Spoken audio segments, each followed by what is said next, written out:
कहानी भूत या कुत्ता। पिंटू और पिंटू के पापा मॉर्निंग वॉक से घर वापस आ रहे थे कि रास्ते में उन्हें एक सुंदर कुत्ता दिखाई देता है। पापा पापा, ये देखो कुत्ता कितना सुंदर है। चलो ना पापा, इसे घर ले चलो। बेटा, ये कुत्ता किसी का पालतू है।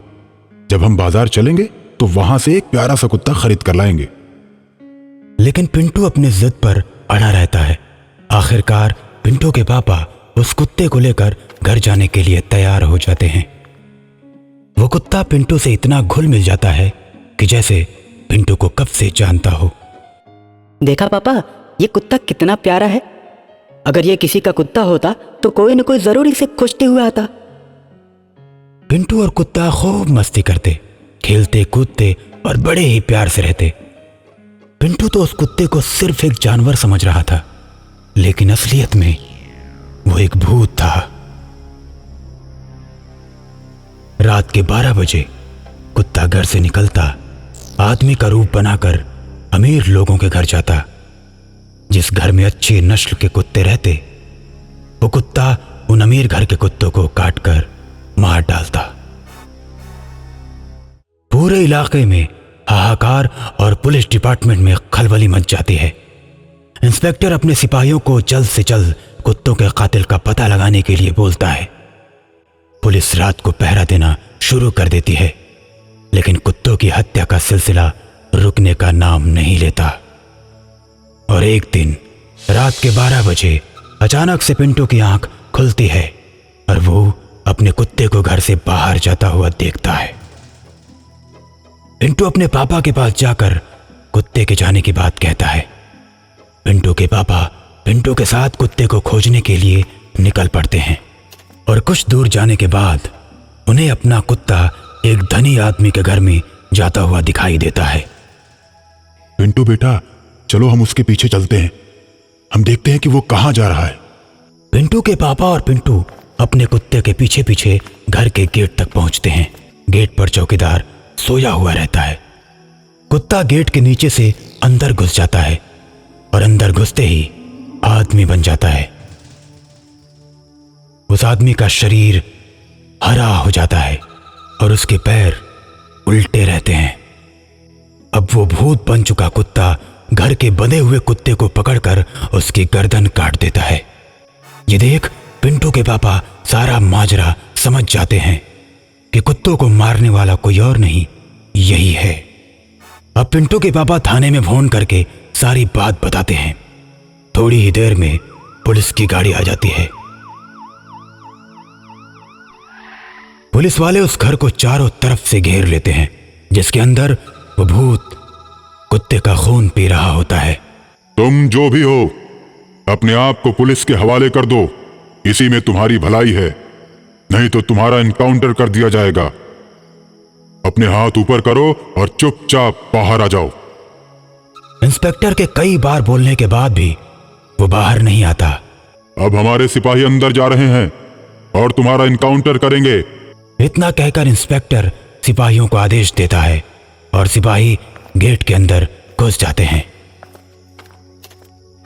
और देखते हैं कि सामने वो आदमी खड़ा है जिसने कुत्ते को मारा। उसके मुंह पर खून ही खून लगा हुआ है। सिपाही उसकी तरफ बंदूक तान देता है, लेकिन जब उसकी नजर उस आदमी के पैरों पर पड़ती है तो वो डर जाता है।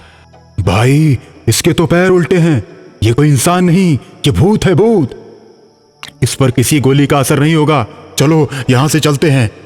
अरे कोई भूत वूत नहीं होता। अभी मैं इसको मौत के घाट उतारता हूं। ओए हत्यारे, मरने के लिए तैयार हो जा। तू दूसरों को तो नकली उल्टे पैर लगाकर डरा सकता है, लेकिन मुझे नहीं। इतना कहकर वो सिपाही गोली चला देता है, लेकिन ये क्या, गोली तो उस हत्यारे के आर पार हो जाती है। देखा, मैंने बोला था ना, ये भूत ही है। अब तो मानेगा ना मेरी बात। चल भाग, चल यहां से। इतना कहकर सिपाही भागने लगते हैं, लेकिन भाग नहीं पाते। उनके पैर जाम हो चुके हैं। पहला सिपाही अब समझ जाता है कि उनका मरना निश्चित है। दूसरा सिपाही अभी भी भूत पर गोली चलाता है और इतने में वो भूत आकर सामने खड़ा हो जाता है और दूसरे सिपाही की गर्दन काट देता है। अपने साथी सिपाही की गर्दन कटता देख पहला सिपाही और भी डर जाता है। धीरे धीरे वो भूत पहले सिपाही को छोड़कर सभी सिपाहियों की गर्दन काट देता है और अंत में बचे हुए सिपाही के पास पहुंचता है। मैंने तुझे इसलिए नहीं मारा क्योंकि तुझे मेरे बारे में पता चल गया था और तू बार बार यहां से जाने के लिए बोल रहा था। मुझे मेरे काम में रुकावट डालने वाले पसंद नहीं। तूने अपने साथियों को समझाया लेकिन किसी ने तेरी बात नहीं मानी और सबको मैंने मार डाला। अब बता तेरी क्या मदद कर सकता हूं? तुम इतने ही अच्छे हो तो हत्या करना छोड़ क्यों नहीं देते? मैं किसी को मारना नहीं चाहता था। मैं तो केवल बड़े घर के कुत्तों को मारना चाहता था। तुम बड़े घर के कुत्तों को क्यों मारना चाहते थे? उन कुत्तों ने तुम्हारा क्या बिगाड़ा है? जब मैं जिंदा था तो मेरे पास विदेशी नस्ल के कुत्ते रहते थे और मैं उनके बच्चों को बेचकर अपना व्यवसाय चलाता था। एक बार क्या हुआ कि कुत्तों की बीमारी ऐसी आई कि मैंने जितने भी बच्चे बेचे थे वो सब बीमारी की चपेट में आकर मर गए और जो लोग बच्चे खरीद कर ले गए थे सभी लोगों ने मुझे बहुत मारा।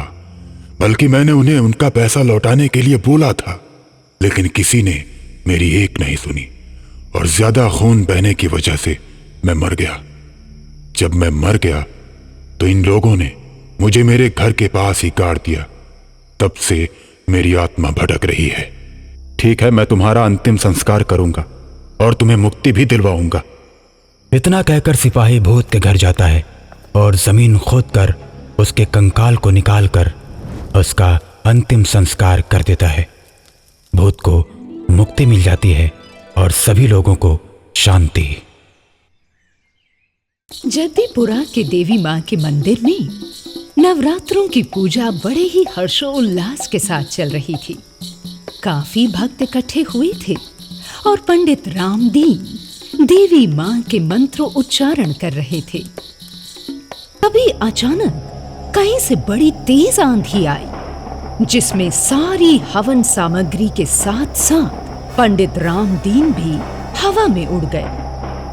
कुछ ही देर के बाद पंडित रामदीन की खून से लथपथ लाश धम से आकर मंदिर की जमीन पर गिरी। वहां मौजूद सारे लोग बुरी तरह डर गए। अचानक एक कर्कश आवाज उन्हें सुनाई पड़ी। मैं रावण हूँ, रावण। एक भी पूजा पाठ करने वाले को और माता की पूजा कराने वाले को जिंदा नहीं छोड़ूंगा। अगर तुम लोग अपनी भलाई चाहते हो तो मेरी पूजा करो, समझे? इस गांव में मेरी ही पूजा होगी। मैं ही हूं शक्तिशाली।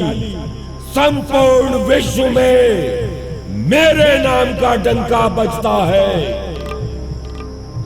मेरे अधीन काम करोगे तो इस गांव में सुख चैन शांति से रहोगे, वरना सबको मार डालूंगा। मेरा नाम रावण है, रावण। उसकी यह आवाज सुनकर जद्दीपुरा के सारे लोग बुरी तरह से घबरा गए। वो करे तो करे क्या? अब तो उसके भय से उस गांव में लोग रावण की पूजा भी करने लगे, जिसे देखकर 18 साल का मोहन बोला, अरे भाई, अब राक्षस रावण के डर से आप लोग उसकी पूजा करने लगे हो, और वो भी माता रानी की पूजा छोड़कर। कितना बड़ा पाप कर रहे हो तुम। जानते भी हो तुम लोग क्या कर रहे हो, कैसा अनर्थ कर रहे हो। देख भाई मोहन, अब तू जो भी समझना चाहता है समझ ले, पर हम उस शक्तिशाली रावण से नहीं निपट सकते। उसका मुकाबला नहीं कर सकते हम साधारण लोग। तो फिर भलाई इसी में है गांव वालों की कि उस भूतिया रावण की पूजा करके अपने दुखों से पीछा छुड़ाएं, अपनी मुसीबत से पीछा छुड़ाएं। क्या समझे? मैं तो कहता हूँ मोहन, तू भी ऐसा ही कर, नहीं तो तू भी मारा जाएगा उस पंडित की तरह। क्यों फिजूल की बातें करते हो? भगवान से बड़ा और कोई नहीं हो सकता धरती पर। इस पर उसके दोस्त अमित ने तर्क दिया। अरे तुमने देखा नहीं क्या, जब हवन चल रहा था किस तरह से जोर की आंधी आई और हवन सामग्री को और पंडित रामदीन को भी अपने साथ उड़ा ले गई। इतनी पावन जगह पर हवन चल रहा था, लेकिन माता दुर्गा ने कुछ भी नहीं किया उनके लिए। अब बोल। मैं तो उस भूतिया रावण से बिल्कुल नहीं डरता और तुमको भी उससे डरने की जरूरत नहीं है। ये भूत प्रेत कुछ नहीं होते।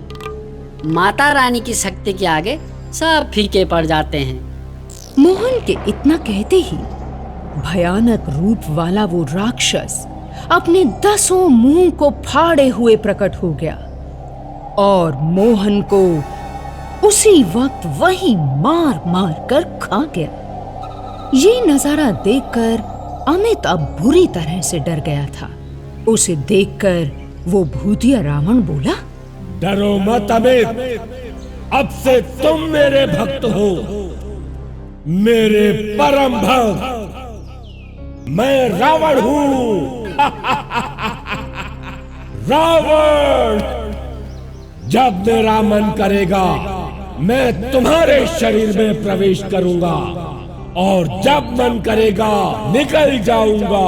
फिर कुछ दिनों में लोग तुमसे भी ऐसे ही डरेंगे जैसे कि आज मुझसे डरते हैं। बोलो कौन ज्यादा ताकतवर हुआ, ये गांव के लोग या मैं?